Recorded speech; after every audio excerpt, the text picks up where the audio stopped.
there is outrage this morning at the treatment of a kiwi at a zoo in Miami. Paora hatched in Miami in 2019, and guests are invited to meet and pat our national bird. Videos of the visit, which take place in brightly lit rooms during the day, have surfaced online and understandably have upset many human Kiwis. Zoo Miami's Goodwill Ambassador Ron Magel joins us now from Florida. Ron, thank you for coming on the show this morning. First of all, do you have anything to say to the people of New Zealand who are outraged about what they're looking at? Yes, I do. They have every reason to be outraged. We are profoundly sorry. You made a comment before, Ryan. Oh, maybe it's just 5 minutes. You know what?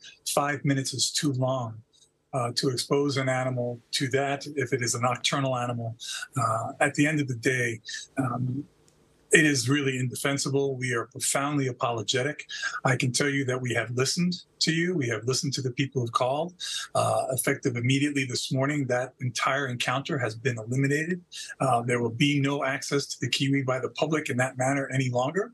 And this is something, I guess, in hindsight, we should have known better. The fact is, we hatched this kiwi back in 2019. We were the first kiwi to hatch in the state of Florida here. And it was thriving, continues to thrive. And I guess it was taken for granted that it's thriving so it could do this. And you know what? We were really not sensitive as we should be to the fact that this bird is a national symbol. It is an icon. It is a spiritual animal to the people of New Zealand.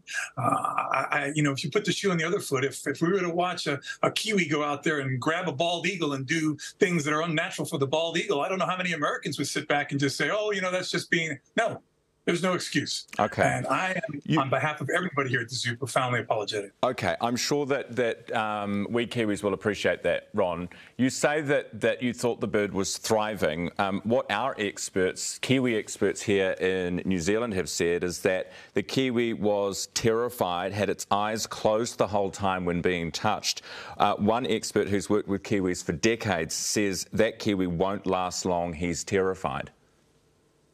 Well, and that may very well be true. Having said that, was hatched here in 2019 and has continued to at least apparently thrive during that time. Again, I am not defending this. No. I want to be perfectly clear. How long has this been going? So these encounters have been happening since 2019. How often? Since 2020. Yes. 2020. Okay. And how long are these encounters last for? How often is Paora under the bright lights? It would. In the past, it would probably be 4 times a week, about maybe 5 minutes each day, 4 times a week. Again, that's 5 minutes too long. I'm not going to sit here and say, oh, it's only 4 times a week, only 5 minutes a day. No, it's too long. It's wrong. And it will not ever happen again here. And that's a promise that I can make to all of you. And again, I just want to express on behalf of everyone here at the zoo our profound apologies. I mean, we were very fortunate to have the New Zealand ambassador to the United States flying down from Washington, D.C. Some of the Maori people actually flew here from New Zealand to do a naming ceremony, a very beautiful, sacred ceremony that we did for the bird here. It was a very moving moment for me. I've been here at the zoo for over 40 years. It was very moving. I cannot tell you how painful it is for me to think that we have offended people. We have offended a nation in something that we have done, certainly unintentionally. This was not something we did.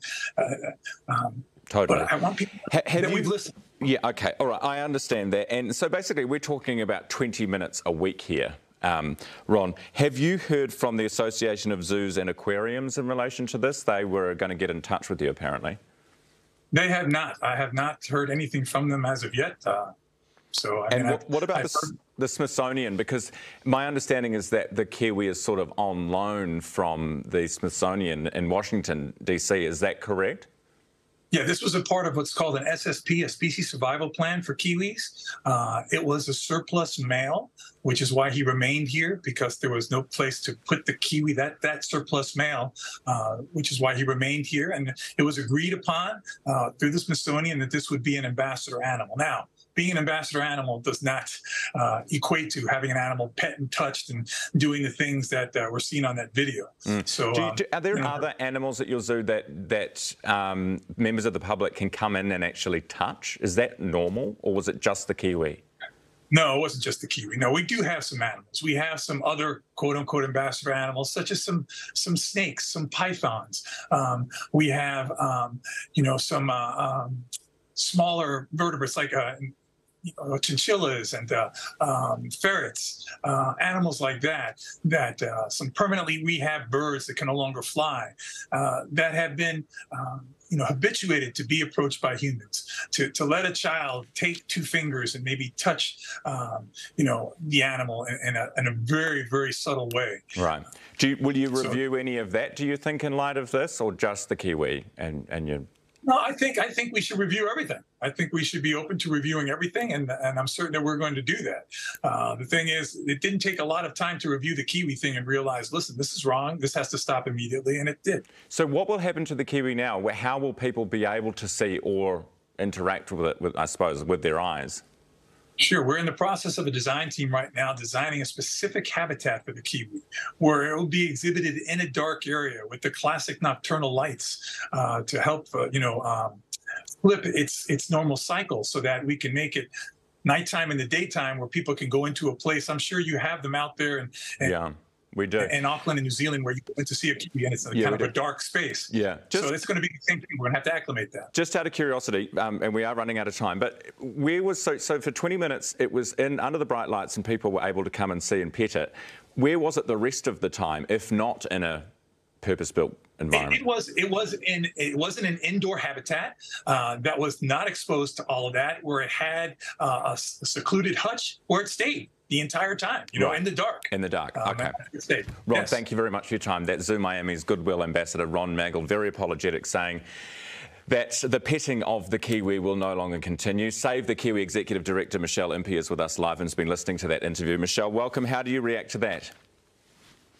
Look, it was a very appropriate response from Ron, and I'm really pleased to hear it, and I'm sure everyone who's spoken up will be feeling the same way. That's the outcome we would hope for. 20 minutes a week in the light, is that harmful?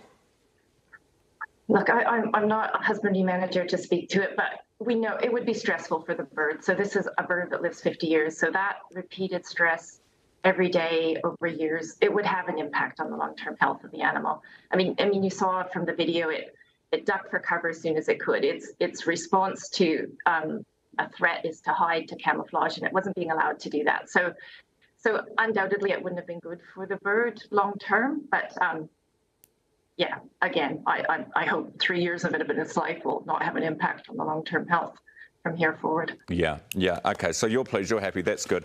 Does this make you think differently about, or do you think it will make New Zealanders think differently about other animals that we have in captivity at zoos, here in New Zealand, for example, and the way that we treat them and the environments that we keep them in? Yeah, it's a good point you make, and I mean, I'm sure you, like me, was looking through a lot of the comments on social media, and I mean, it's true. We have animals here from other people's countries, and they probably look at it from the same perspective. So I think it's really good for everyone to take stock of how are we treating animals that are gifted to us to care for that aren't from this country. So yeah, it's a fair call. Yeah. Michelle, thank you very much for your time. Save the Kiwi Executive Director, Michelle Impey, with us this morning.